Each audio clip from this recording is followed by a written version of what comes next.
Yo soy Eduardo García Chávez y me tocó hablar sobre la filosofía, conceptos de la filosofía. El significado etimológico de la palabra filosofía es amor, filos. A la sabiduría es sofi, es decir, amor a la sabiduría. Y el que ama a la sabiduría es un sabio, un filósofo. Amor es un sentimiento constante, profundo, tierno y suave y continuo. Si amas a alguien sabrás lo que estamos diciendo. Sabiduría es conocer la verdad de todo, de una verdad que es impuesta por las cosas mismas y en la que todos estamos de acuerdo. Características de la filosofía, del filósofo. Actividad de búsqueda. Eso implica buscar, indagar, abrirse a lo que acontece en la realidad y aclarar el porqué de las cosas.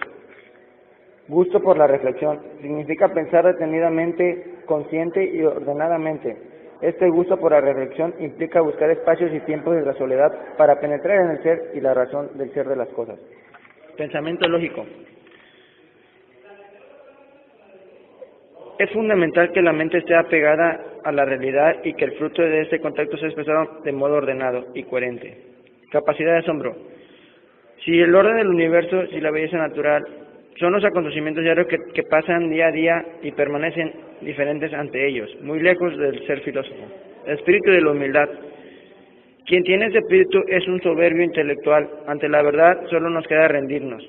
Espíritu de sospecha. Es una actitud natural, pero que puede convertirse en metódica y conduce a no conformarse con lo que se sabe. Saber preguntarse. No cualquier pregunta es filósofa. Un ejemplo sería, no es lo mismo preguntar ¿qué voy a hacer mañana? A preguntarse ¿por qué no puedo ser y ser al mismo tiempo? ¿Por qué voy a morir y en el fondo no me quiero morir? Esta es una de las claves para ser filósofo y las características principales del filósofo. Mi nombre es Carlos Enrique Serrano Rosales. Mi tema es la filosofía en cuanto a ciencia. La filosofía en cuanto a ciencia tiene las siguientes características. Racional.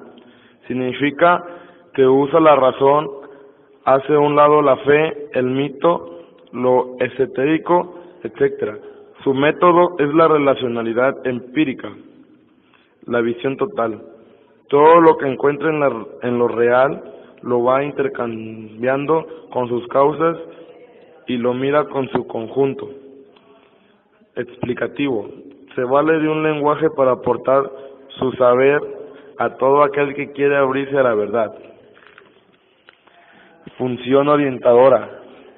Lo mismo está presente en tu vida, en la empresa, en la escuela, en el arte.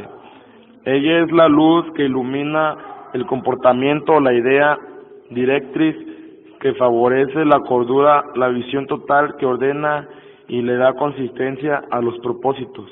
La filosofía es la mejor compañera de la vida. Quien es filósofo siempre tiene un piso seguro en donde caminar. Una vez que hemos escrito las características del filósofo y la filosofía en cuanto a ciencia, te pedimos que analices las ideas de un filósofo llamado Epicteto. Su filosofía la resume de la siguiente manera, lo explica. Importancias de la filosofía en la vida cotidiana. Analizaremos ahora la presencia y la importancia de la filosofía en la vida cotidiana. Sin irnos muy lejos, diremos que la filosofía se encuentra en tu persona. Tus ideas son un reflejo de tu filosofía. Si dices, yo hago el bien para que me vaya bien, reflejas una filosofía de la bondad. Si dices, yo soy como a mí me place ser, reflejas una filosofía de libertad. La filosofía, en este sentido, un conjunto de convicciones que rigen y guían tu comportamiento. Quien no tiene filosofía es una marioneta del destino. En las empresas, toda empresa tiene una visión, una misión, una filosofía. Un ejemplo de filosofía empresarial es la siguiente: tus necesidades son nuestra fuente de trabajo, al cliente lo que pida. La calidad es nuestra mejor presentación. La filosofía en este sentido marca dirección y ofrece un respaldo seguro en las políticas empresariales. En los grupos, si analizas actitudes grupales, te dará cuenta que existe entre ellos una especie de ideología filósofa, se mueven y se comportan según ciertas ideas. Por ejemplo, las neonazis, los darketos, los emos. Al entender su filosofía se comprende su comportamiento. Este fue mi tema. Gracias. Mi nombre es Pedro Subiel Reyes Arroyo y soy del grupo sexto grupo B.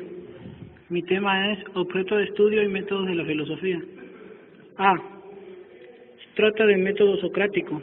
Este método, para que te hagas una idea de este método, conviene recordar los momentos en los que ha estado un amigo de nosotros, recordar la última vez en la que conversaste con profundidad. Otro método es el cartesiano. Este método fue concebido por René Descartes y sus principales características son: si quieres filosofar, duda de lo que sabes, de lo que te han dicho, de lo que crees que debe ser. C. Método fenomenológico. Fue creado por Edmundo Husserl y consta de los siguientes pasos. Presencia del fenómeno a la conciencia. El D es método hermenéutico. Fue creado por un filósofo alemán, Friedrich Schleiermacher y Friedrich Dilthey, y consiste de descifrar un texto atendido a su contexto y a subjetividad de lo que escribió para captar su verdadero sentido. Método dialéctico. Según Hegel, el autor de este método, como los seres humanos solo cobramos conciencia o se aplica en nuestro conocimiento cuando estamos frente a algo que no somos nosotros. Por poner un ejemplo, solo cobramos conciencia de la salud. Otro tema que me tocó son disciplinas filosóficas, su objetivo de estudio y relación con áreas de la cultura. Este tema habla de varios puntos. Primer punto es la ontología, porque existe el ser humano o nada, todo lo que es que tiene que existir. La genoxiología, con preguntas fundamentales como ¿puedo conocer lo que es? Todo lo que es puede ser conocido. Todo esto es verdadero. ¿Por qué el error? ¿Por qué la falsedad? Esta disciplina se encarga de proporcionarnos los criterios por medio de los cuales podremos precedir lo que puede ser conocido, es decir, nos permite descubrir cuáles son nuestras posibilidades y nuestros límites, tentaciones ante el conocimiento. Otro punto es la axiología. La axiología se entiende como la teoría de los valores. Se puede definir también como la reflexión filosófica que busca determinar la naturaleza, el carácter del valor y de los juicios valóricos. La filosofía del derecho se encarga de estudiar la esencia de las relaciones legales. La lógica se encarga de la estructura del pensamiento y su educación a la realidad. Lógica lo podemos definir como estudio de los métodos y principios usados que permiten distinguir entre una diferente correcta de una incorrecta. La estética estudia el arte como manifestación de la cultura y busca establecer los criterios que puede brindar las herramientas y necesidades para fundamentar una reflexión acerca del arte o la belleza. La teodicea, que estudia la búsqueda de los bienes de la eternidad. La axiología, que estudia el conocimiento de los valores como totalidad. La antropología filosófica, que estudia al hombre en su integridad. Filosofía de la historia, estudia los valores objetivos de las épocas de acuerdo con los bienes de la cultura. Filosofía moral o ética, es la que se encarga del estudio de la conducta del ser humano. Filosofía de la ciencia, ese punto menciona que la ciencia tiene un objetivo analítico en cuanto a sus adelantos, resultados, descubrimientos, pero sobre todo verificar los cuestionarios de ese método. La filosofía de ciencia busca establecer juicios de valor respecto al conocimiento que se tiene en las distintas disciplinas científicas. Filosofía política. La filosofía política hace referencia a un aspecto muy importante de la vida del ser humano.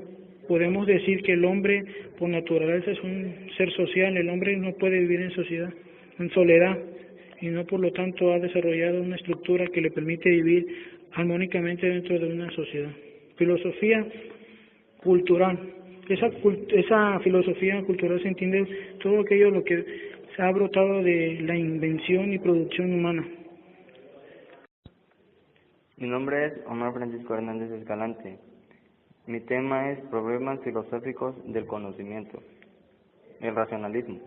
Esta doctrina sostiene que los auténticos objetos del conocimiento no son las cosas reales sino las ideas, las cuales podemos captar a través del entendimiento y la razón, sin necesidad de la experiencia sensorial. El empirismo. Otra corriente que trata de explicar el conocimiento es el empirismo. Este es propuesto por el filósofo David Hume. Considera que la fuente del conocimiento es la experiencia. No debemos acceder a las cosas como son, sino solo lo que se presenta a mis sentimientos. El realismo. El realismo, la propuesta realista intenta unir la propuesta racionalista con la empirista, al afirmar que las ideas anteriores, racionales, no han surgido al azar, sino que son un fruto del contacto con la realidad. El realismo es muy claro afirmar que no hay nada en la inteligencia que primero no haya pasado por los sentimientos. El siguiente tema que me tocó es el pensamiento filosófico en la cultura mesoamericana. El pensamiento nahual. Los nahuales tenían una visión dual del universo, de la divinidad y de la vida. Uno de los grandes escritores de la filosofía nahual es el padre Sagún y la historia de Miguel León Portilla. Gracias a las investigaciones de su padre Sagún es como podemos conocer el énfasis que los nahuales tenían en la cultura. Por lo que respecta a la educación, los nahuales tenían lugares especiales como Calmecá, lugar donde habitaban los sacerdotes y eran quienes tenían a su cargo la educación de los jóvenes. Era responsabilidad de Talmatiname enseñar todo lo referente a la ciencia, la poesía, la cultura y el arte, que de todo lo tuviera relación con vivir en comunidad, gracias al saber que desarrollan el producto de las reflexiones a los cultos. Filosofía maya. La civilización maya se desarrolló en los hoy estados de Yucatán, Campeche y Quintana Roo. Al sur, donde se encuentra la región montañosa del centro, comprende la cuenca interior del departamento El Petén y el norte comprende la península de Yucatán. Filosofía mexicana.